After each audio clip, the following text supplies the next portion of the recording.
Greetings and peace. I would like to start this with Bismillah ar-Rahman ar-Rahim, in the name of Allah, the Beneficent, the Most Merciful. And Assalamu alaikum wa rahmatullahi wa barakatuhu. Peace be with you and yours. Today's presentation I wanted to do on combating the sleeper cell Islamophobia that I've been seeing in America on TikTok, YouTube, and different social media platforms against Muslim Americans. I grew up in this country. I was practically born here, raised here, went to school here. And it's quite unfortunate that I grew up in the post 9/11 world in third grade. That's when it had happened. And throughout my life, just the harassment, the suspicion, the gang stalking. I don't wish this upon anyone. And look, it wasn't even Muslims who were responsible for that event anyway, as many Americans have now woken up. But I'm seeing the fear mongering again, and I'm like, you know what, I'm just not even going to deal with this anymore. So I'm going to do this presentation. I represent myself for free speech, under free speech, national, international laws, and this is for education and entertainment purposes only. So before I begin, the disclaimer and purpose. This presentation is created solely for research, education, and public awareness. It includes documented academic analysis, public data, and lived experiences. No private individuals are named, and those that I do name are those that are in the public persona, and I reserve my right to criticize their fear-mongering. So the content is presented under fair use doctrine for nonprofit educational purposes. Any resemblance to actual persons or events is coincidental or based on verifiable public events and facts. Introduction. This presentation explores how fear-based narratives targeting Muslim communities are sustained by media, former intelligence officials, and corporate interest. These narratives distort public understanding and legitimize discriminatory policies. Our aim is to unpack the actors, mechanisms, and consequences of this propaganda ecosystem. Islamophobia since 9/11. In the wake of 9/11, Muslims in America became the target of suspicion, surveillance, and xenophobia, despite no evidence linking the wider Muslim community to the attacks. A national narrative of guilt and vigilance emerged, fueling decades of prejudice and policy abuses, which are happening till this day. And your average Muslim American is trying to work hard, take care of their families, pay their bills, go to school, and just like anyone else. And then recently, we had a Muslim American in uniform in New York City, Officer Islam, who laid down his life for his fellow New Yorkers. So I'm just, tired of the BS and us trying to prove our loyalty and friendship to this country just because we're not white. So fuck that. And fuck you if you support this nonsense. Now we look at the sleeper cell myth. The term sleeper cell was popularized during the Cold War, but resurged post 9/11 to racialize the idea of internal enemies. The concept is now disproportionately applied to Muslims, despite lack of credible evidence or statistical validation. Now the fear merchants. Who benefits? Former intelligence officials, military veterans, and right-wing commentators monetize fear through books, TV appearances, podcasts, and contracts. Manufactured threats create markets for private security, surveillance technology, and policy consulting. Of course, we have a case study, right? Sarah Adams on the Sean Ryan Show.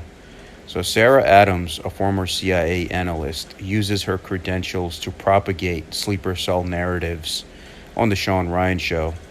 And on that show, she amplifies unverifiable threats, legitimizing suspicion of ordinary Muslim citizens under the guise of quote-unquote intelligence analysis. So shame on you, Sarah, as a Muslim American who grew up in this country, always in a state of fear, right? And always watching my back and always trying to do the right thing as an American, and you're not helping that case any further. So shame on you. Shame on you and burn in hell. Now we look at Sean Ryan, right? Sean Ryan and his audience. And keep in mind, like, come on, Sean Ryan, former CIA, Sarah Adams, former CIA. Look at the agenda.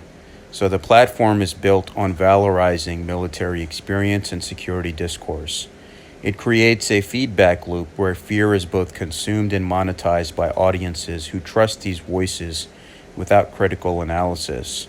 So, like Sean Ryan, like he's always acting dumb and surprised, right? And these are intelligence officials, right? They're actors. They're trained to be who they are. So please take all of this info from these people with a grain of salt. And if they're fear-mongering against Islam and Muslims on their public TV shows and podcasts, then I reserve the right to do the same under free speech and education purposes on my platform as well. These people are supposedly military and intelligence veterans, right?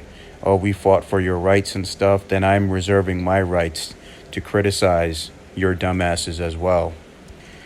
This is racial profiling by another name. Terms like radicalization and homegrown terror serves as euphemisms for racial profiling. Muslims are scrutinized not for actions but identities, leading to systematic rights violations without due process. What is the real data on Muslim Americans? Muslims in the U.S. are among the most educated and civically engaged communities. They are underrepresented in crime statistics and overrepresented in professions like medicine, engineering, and education. So keep hating, we still win. The U.S. government's own findings. According to the FBI and DHS, the leading domestic terror threats come from white supremacist and far-right groups, not Muslims. Yet media and political narratives continue to focus disproportionately on Islamic extremism. Now the media, or the Zionist-controlled media, is complicit. Corporate news amplifies anti-Muslim frames. Terrorist plots involving Muslims receive 357% more coverage than those by non-Muslims. Muslim voices remain underrepresented or tokenized in mainstream platforms. Of course, the Zionist influence in the media.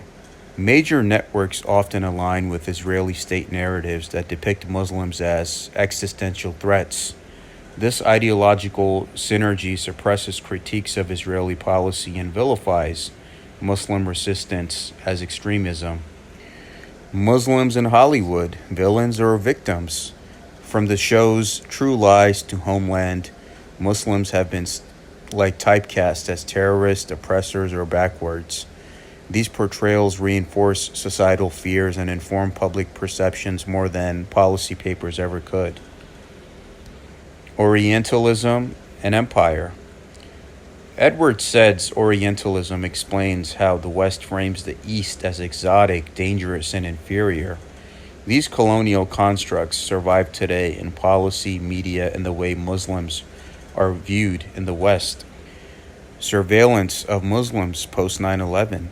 Programs like NSEERS and NYPD mosque monitoring fail to yield results, but normalize the idea that Muslims must be watched. These efforts created fear and division, not safety. And the irony, right, of the recent NYPD situation is not lost on me. This is legalized Islamophobia. The Patriot Act, Muslim ban, and mass data collection policies institutionalized suspicion. Laws were rewritten to make identity itself a liability, eroding civil rights in the name of security. Counterterrorism as a grift. Private intelligence firms profit from inflated threats. Contracts are awarded to firms that reinforce the government's prejudices, not to those who offer nuance or accuracy. Muslim civic engagement. Despite the adversity, Muslim Americans built coalitions, ran for office, opened mosques to the public, and led legal challenges, becoming a pillar of American civil rights defense. Exposing the narratives. Academics, journalists, and interfaith leaders have published rebuttals to anti-Muslim propaganda. They analyze not just the content of the lies, but the networks that spread them. Psychological harm to the communities. Studies link Islamophobic environments to chronic stress, depression, and identity trauma in the Muslim youth. The psychological cost of suspicion is borne by entire generations. The global export of Islamophobia. Islamophobia isn't just American, it's exported. India, France, and Israel have adopted US-style narratives and laws to target their own Muslim populations, showing the global complicity. And why does this still work? Because fear is easy, it sells. It doesn't require evidence, only repetition. Fear-based mind control.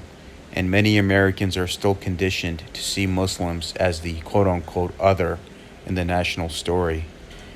What you can do is challenge Islamophobia in your circles, read critically, right? Have critical thinking skills, especially when former CIA officials are talking about sleeper cells, propaganda against Muslims, right? Just put that out there. Support Muslim creators and organizations, demand accountability from media, and of course, fear loses power when truth is loud. So my final reflections is that this is more than just Islamophobia. It's about how empires maintain control through lies. Resisting these lies is a duty, not just for Muslims, but for anyone who believes in justice. These are the resources that I recommend if you wish to look into this topic further. Thank you for watching. If any questions or comments, please email me at salmanshake911@gmail.com. And of course, all of my videos, images, information, everything is under the laws of free speech. And of course, the copyright laws of fair use, education purpose, and for the purpose of criticism, especially of those in the public spotlight criticizing Islam and spreading fear about Muslim Americans. And you already know who those people are. So thank you. All my videos are for nonprofit and education purposes. Thank you all rights reserved.